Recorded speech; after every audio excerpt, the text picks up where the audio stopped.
Alright guys, so we are using the rowing machine a lot since we moved into the new building.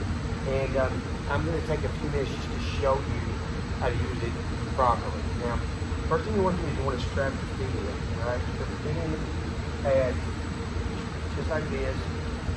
Get them tight, right? Make sure your heel's all the way at the bottom, and then you're going to grab the handle.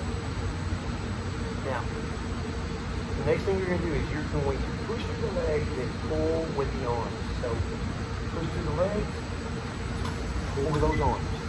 So together, push, pull.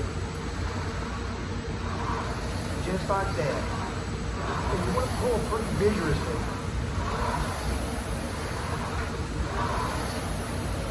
Now, when you're done, there's a secret to getting out of this thing.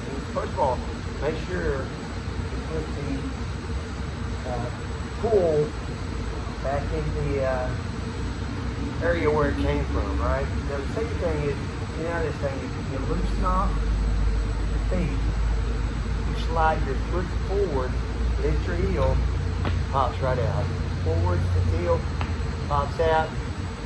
That's how you use the row machine. Remember, push with the legs, then pull with the arms, move forward in all one smooth motion.